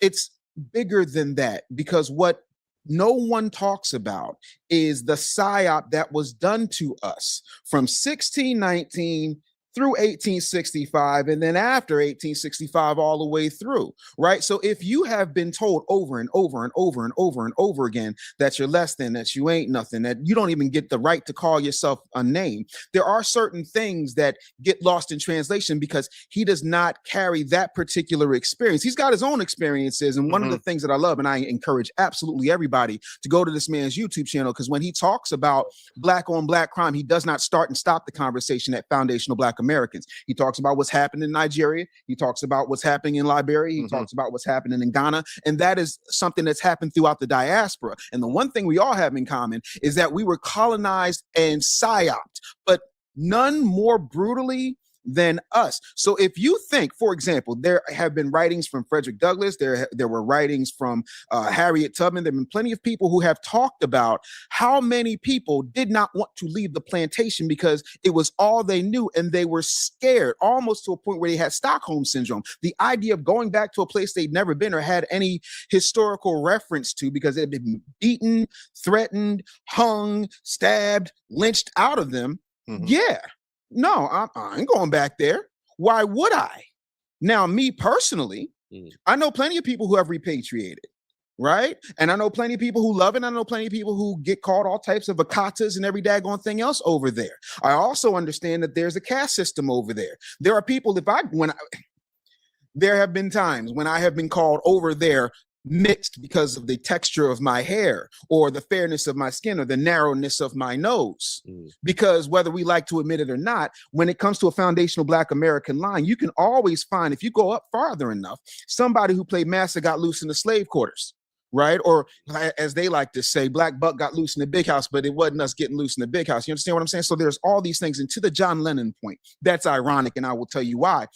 John Lennon was a part of the Beatles. The Beatles invasion came about because the Beatles were the very first Backstreet Boys. The Beatles were doing what Ike Turner was doing, what Jimi Hendrix was doing, what Little Richard was doing, what all these foundational Black Americans were doing, but because they were palatable. And they told you themselves that they were singing Black music no different than Elvis. So yeah, it's real easy to say, imagine when you're a European, rich, white man with an Asian wife who has more money than he knows what to do with, who had the unmitigated gall to say he was bigger than Christ himself and not get canceled. Yeah, you can imagine that because you're imagining it behind a gated community. And the second he stepped out of that gated community, one of his own people got it. But even that is culture. When we were not allowed to marry each other, to the point when you talked about traditions, we jumped the broom as a symbol to each other and everybody on the plantation or the property, because all slaves weren't on plantations, that this person is my person. I jumped the broom. To this day, I jumped the broom with my wife. That's a part of who we are. That is unique to us. No, we don't have a language, and I'm not going to rehash what I've already said, but we have to have a different level of understanding of what has happened, what continues to happen, and how there is a global conspiracy, whether we choose to understand it or not, to keep all of us separate. Having said that, there are things. No, man. I mean, right now, everybody got to be focused on their own stuff. What they were asking for. Me let them finish cooking, and after that, man, we're gonna get on back to jazz. That happened in Haiti because of what Bill Clinton did when he was president and afterwards. There are things that happen in Jamaica that happened because of the British Crown, right? We all have our different cultural battles to fight, but we're all still Black. However, me saying that I have to take care of my two daughters does not mean that I don't care about every other Black woman on the face of the planet. They are my immediate responsibility as a foundational Black American. My immediate responsibility is to foundational Black Americans first, not saying, yeah, and we ain't all Black, man, because that's how they get us the last time. That's foundational Black Americans first and F everybody else. I'm saying foundational Black Americans first because we're the ones that are bleeding and everybody has benefited from our blood, whether they choose to admit it or not. The 13th, 14th, and 15th Amendment do not happen with us. Civil rights does not happen with us. These very loose, very fun immigration laws that folks are now playing and screwing all of us throughout the diaspora who are here in the Americas, does not happen without foundational Black Americans. And so all of those things are extremely important to that conversation. So what would be your definition? My fault is, what would be your definition of culture? Frank gave his definition of culture. What is your definition of culture? My definition of culture is traditions, it's style, it's certain taboos, you know, and taboos don't have to be a big, huge thing. Bring raisins in a potato salad to a family reunion. Watch what happens to you, right? Or if we're gonna talk about taboos that still happen but are still considered taboo, bring home a white girl, see what happens. You at bare minimum are getting talked about. Not saying that there's not an OJ, not saying that, you know, the majority of professional athletes, entertainers, those types of people who get to a certain level. Speaking about that, y'all know that coach got messed up at Michigan. You know, sticking his foot in the snow. That's a whole nother video. I ain't even jump into that. But I wanted to show this because they finna get back onto the Indian man talking, and y'all already said. But I like what I like the points this brother was breaking up, and everybody on the show, they were standing on business. They was standing on business. But check this out, man. This shit, this girl talking about she been putting some marketing out there that she's on reparations, but it just might be a smoke screen for her senator speak. But check this out. How she trying to flip the script on us now. No more ghetto stuff. Check this out. Let's get it. Last time we spoke that if polls show you can win, then you would run, but there isn't a single public-facing poll that shows you beating any of the three Republicans. So what do the internal polls say, and where do you see a path to victory? Yeah, so we do have internal polls. I don't like to necessarily show my hand, but I wouldn't jump into this large of a race just because. So I will say that confidently, we do have polling that shows me ahead. But so as to not give a specific candidate anything to talk about. Yeah, she got all the immigrants. She got all the Mexicans, bro. She pushing them. If she got anybody, that's all I'm saying. She got a bunch of what's the girl name?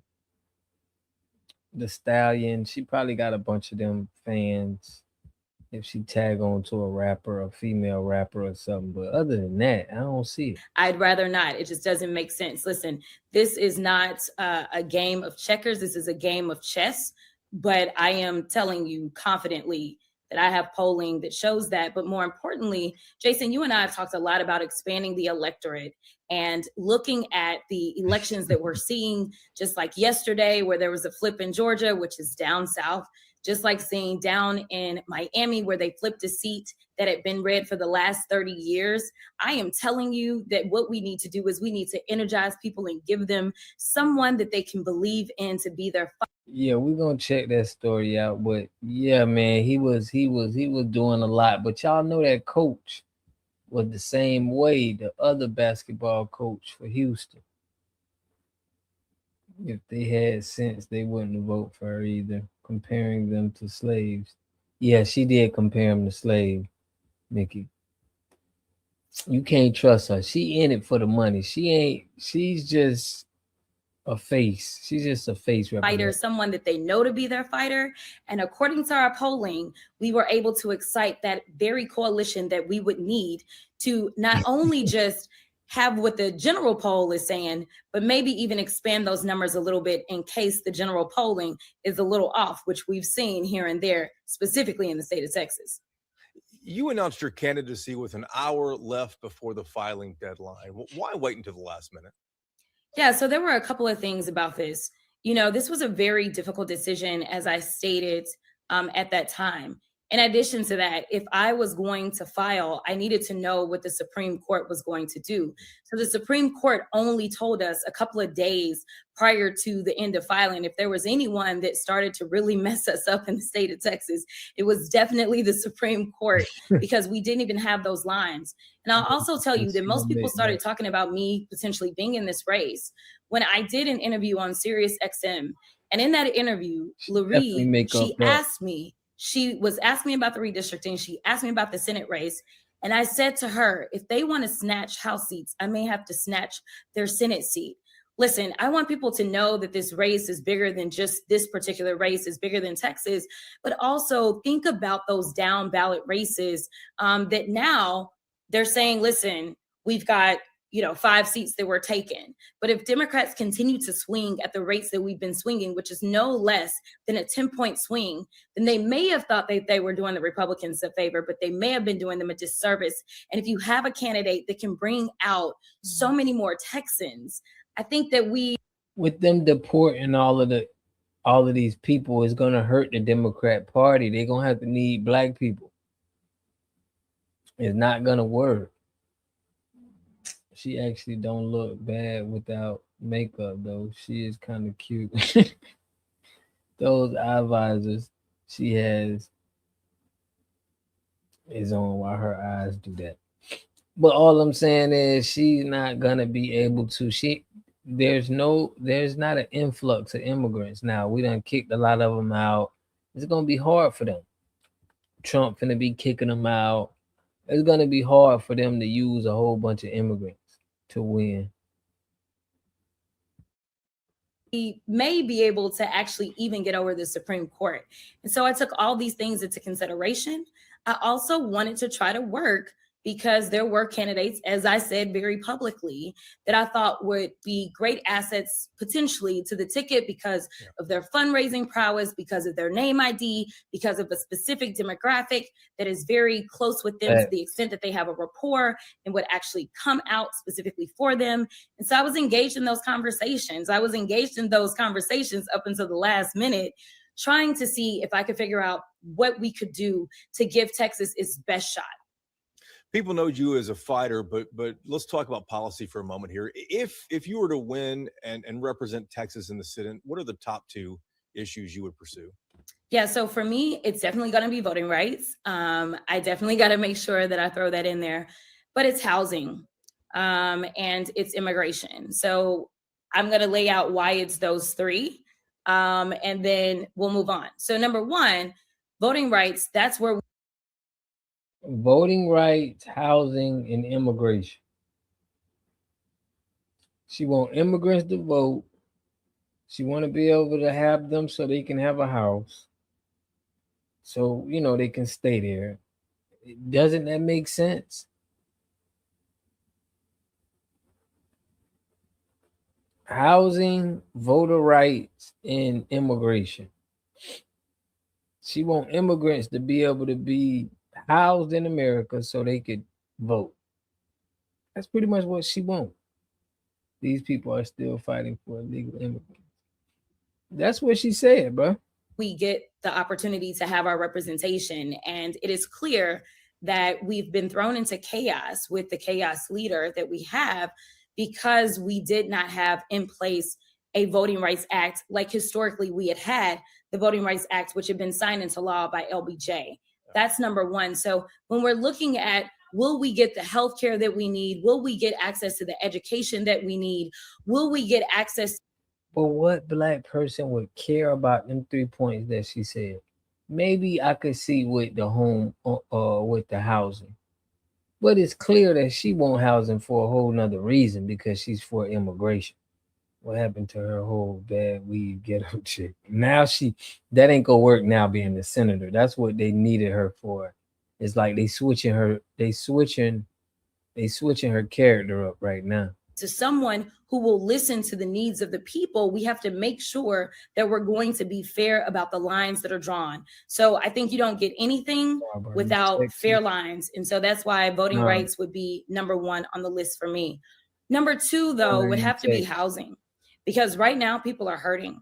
Our economy is struggling right now. And so when you're looking at things like, am I going to be able to buy a home? In fact, when we look at the 24 election, we know that most young people were saying, I can't afford to buy a home. And if you can't afford to buy a home, then you can't start to build that generational wealth.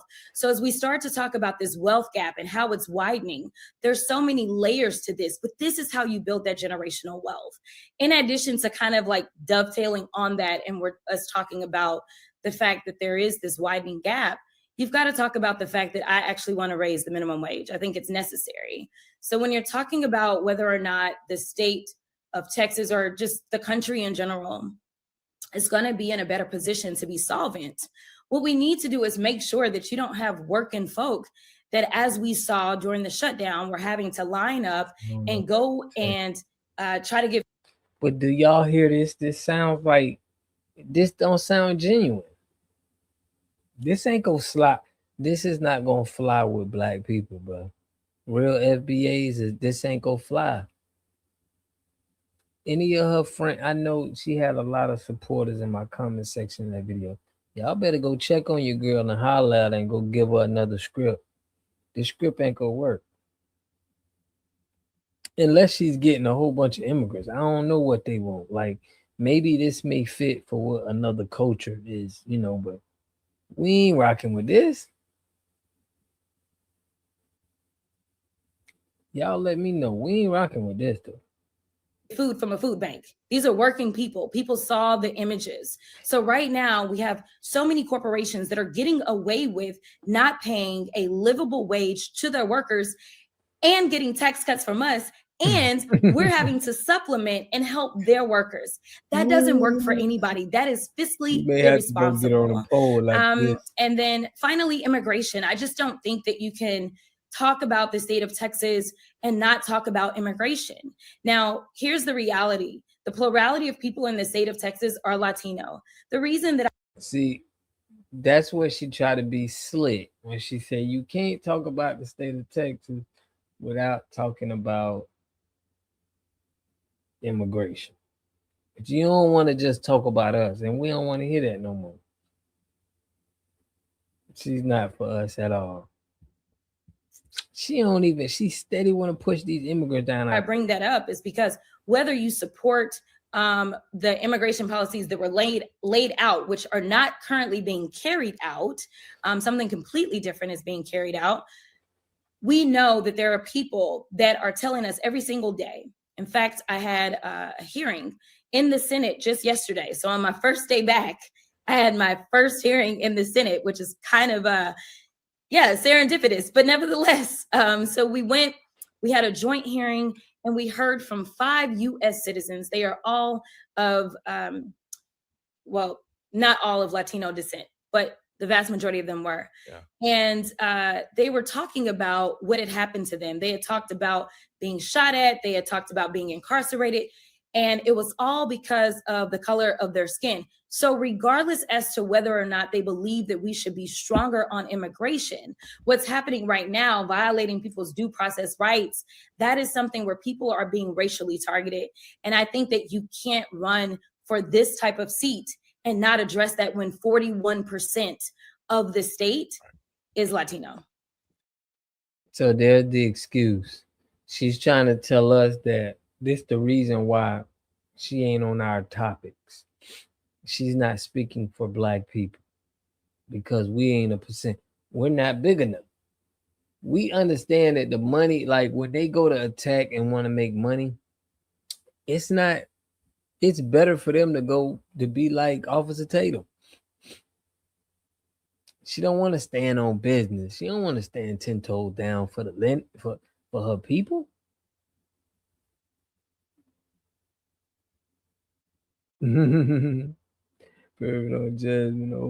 Unbelievable. But Chet, I'm just saying, man, I don't feel that this ain't gonna go nowhere with her and these immigrants neither. You're well known among Democrats. You're popular with progressives. Probably less so, though, with Texas independents. And those independents, as you know, though, lean conservative here in this state. What's your plan to go meet them? Yeah, listen, I think you just talk about the real issues. I mean, you can decide. Now, listen, y'all, they could use a lot of immigrants. They could do a lot of false stuff. So I ain't gonna sit here and lie and say them people ain't gonna probably give her a little push. You know, Soto may come through for with some money. So who knows what could happen, but we don't want it to happen. That you're going to vote for a DRR because it's just kind of what makes sense, or you can decide that you're going to vote for somebody that understands the struggle of the farmer and the rancher, or what it is to live in rural Texas, because that's actually where I began my political career, was in East Texas, where I still own property. And so I know what it is to wake up and smell the paper plants. I know what it is when there's a threat about shutting down the tire plant. I know what it is when you don't have those specialists right there in your area and you have to travel to Dallas to go see a specialist. So I understand these things. I always have. And so I think engaging in conversations that matter, whether we're talking about the fact that there's a lack of access to healthcare, or whether we're talking about the fact that there is a record number of bankruptcies that are being filed by our farmers, or whether we're Can y'all believe she didn't say anything about Black people? Did she? I guess when she said Black and brown, she didn't say anything about us. Am I wrong? Did I hear nothing? She didn't mention us at all, bro. She mentioned the immigrants. Talking about the fact that in the state of Texas, we do trade big. And right now with these tariffs, that is hurting so many businesses, especially our small businesses, or whether we're talking about the fact that you don't know how it is that you're going to pay for your child to go to college. And right now we have a Department of Education that is making it more difficult for you to get those funds. And instead it's becoming a matter of the haves versus the have-nots. And so I think having these real conversations, talking about making sure that people have access to capital to start their own businesses, making sure that people aren't being told, oh yes, you can get into a home so long as you sign a 50-year loan in which you'll pay some ridiculous amount of money over that time. I think we should just focus on the issues. And at the end of the day, I think that we'll find that we have more in common than not. The last point that I'll make is that I received an email specifically Yeah, I appreciate you. from a fam. man. I looked at it this morning, and I think I'm going to keep looking at this email from Mark. And this was an email from a man named Mark that lives in Texas, and he was asking me to run for Senate. So this is prior to me getting in the race. I heard. And Mark told me about the fact that he had historically been a Republican, and he just can't bring himself to call himself a Republican nowadays, but that's who he is. And he told me that I noticed she's more sophisticated talking now. She know how to turn it off and on. He doesn't agree with me on a lot of issues, but he said we need your leadership and your clarity in this moment because the Republican Party has lost its way. I think there are more Marks out there than not. People that see through the nonsense and recognize that people are weaponizing these labels and trying to make people be scared of me. But at the end of the day, I'm a Texan. I want to be safe like everybody else in my home. I want to make sure that those kids that are growing up in my neighborhood, that they have opportunities to recognize the American dream. I want to make sure that when we're doing immigration, we're doing it smart and we're not letting bad folk in, but instead we're making sure that those people that have real asylum cases or whatever contributions they're trying to make to our country, that those are the ones that are getting in. And frankly, I think it's abysmal that we have lost 1.1 million jobs, and it's not even been a year since this administration has been in. Check this out.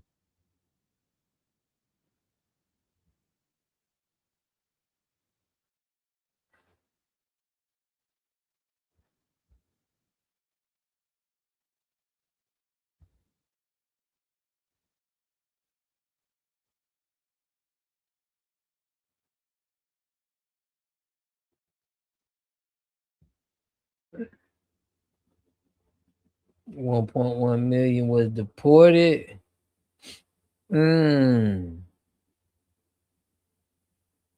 We see through this nonsense. That's what I'm saying. Salute, salute, salute. Yeah, man. Y'all see her throwing it up. Gang, gang. She throwing that Jay-Z up, man. For real. We see her crystal clear. Shout out to Shauna, man. Always holding it down. Man, you can't trust that, man. This is a dishonest woman. She grew up attending expensive schools. I truly wonder if she's FBA. Especially with the financing from wealthy Africans. That's what they say is in her background. I heard that. She's Israel in that picture. Dang. She's in Israel in that picture. That's crazy.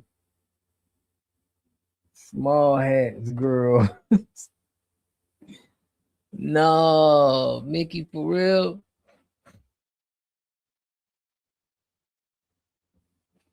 That's crazy. Hey, man, this says it all right here. Y'all know what time it is. That's crazy. So we know who pushing her. We know who's behind this. Bootlicker. Yeah, she's on the same. She on the same team as Officer Tatum. They just on two different sides. One Republican, one Democrat, but they still got the same boss. You know, it's crazy. But yeah, we done peeped through that. Peeped through this nonsense. That's who is funding her. APAC. Yup. And until like all our black politicians, all of them take money from them, bro. All of them take money from APAC, man. The United States of small hat. Bruh. They taking that money and they like forget them people, man. Some brails and small hat support them. Some have to follow her vote, and she voted every small hat's policy. Yep. I'm telling you, like Hakeem Jeffries. Dang, they took a trip to kiss the ring. You gotta go over there and kiss the ring or the wall or something like that. And then they let you, you're able to be a politician. You gotta take that oath. That's crazy, man. Our ancestor told us, man. R.I.P. to Steve Copeland.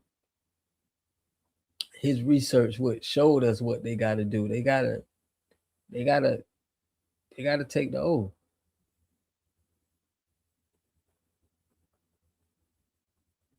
But yeah, y'all, we still standing on business. Doing some cancellation. I had to tap in, y'all. Listen, I know I went a little early to get us out of the way, but we got to stay on these politicians' neck. We got to keep coming up with some more policies and petitions to keep pushing on them. So y'all stay looking out for that. You got to touch the wall. I never knew she was that deep in. Bruh. If y'all look, I'm going to do a video showing y'all that all the politicians are in some type of Greek organization. The oath of the synagogue of Satan. I can imagine people from around the world laughing at us for continuing voting for the KKK who destroyed our ancestors.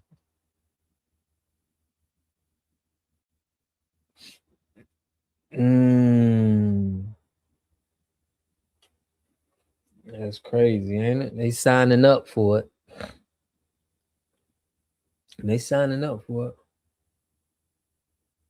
But yeah, it's crazy, man. It's crazy. But we're gonna keep our foot on their neck and keep coming up with some ways, some strategies that we do. We definitely need to support our own and come up with businesses that support our own. Research and see who started that KKK. The little hat started it, man, to be real.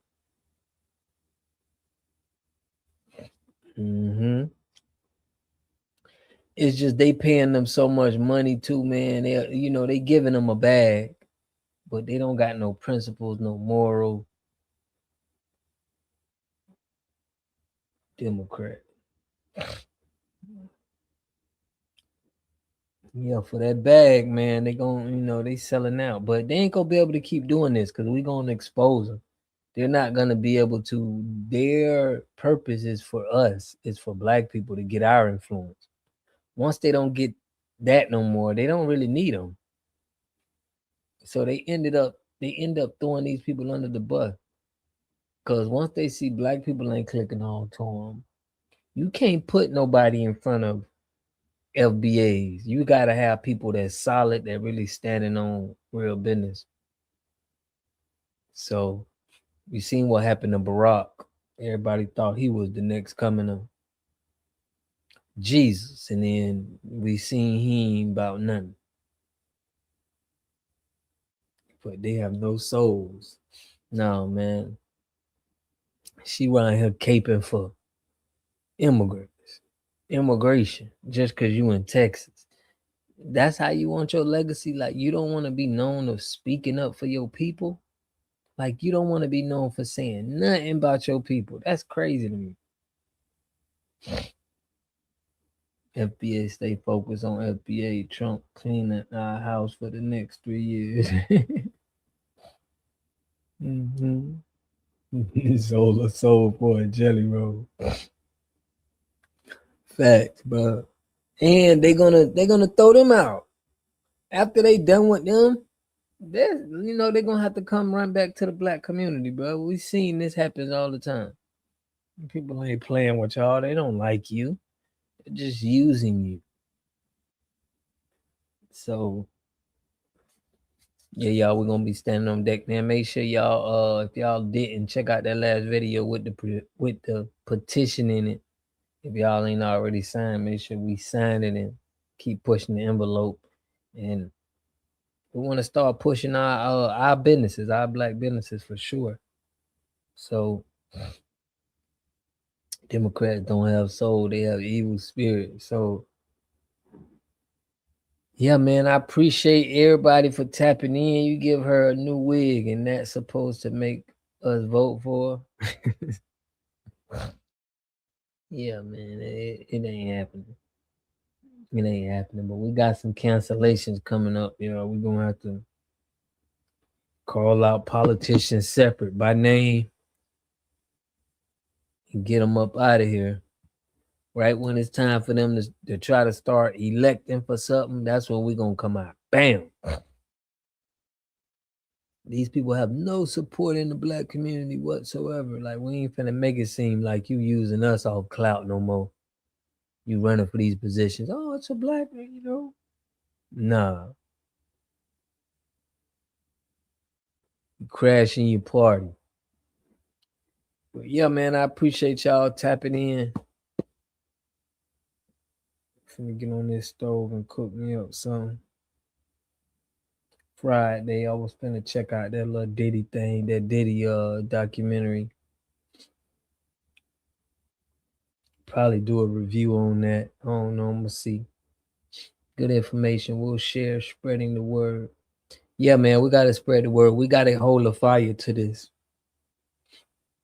Ask them where your granny from. Every time we gotta ask them where you like. If we tired of seeing the immigrants represent us and speaking in office, keep pushing. We see and hear you, my brother. Salute, man. I appreciate y'all, bro, for helping me keep going, giving me that support. That's exactly what I need. But man, I appreciate everybody for tapping in on this live, bro. Shout out to Call Dog, Miss Mickey Jones, Makiba for tapping in, Shauna, Doze, that BA.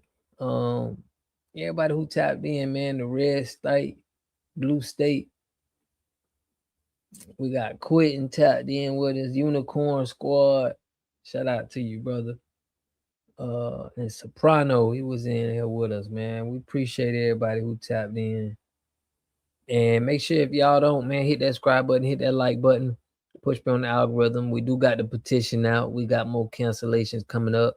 Y'all want to hit me personally on IG, it'll be the perfect spot. I got it in the video description. Anything else, man, y'all look out for me. Peace and love. I appreciate y'all support. And let's do it. Y'all know how we do. Peace and love.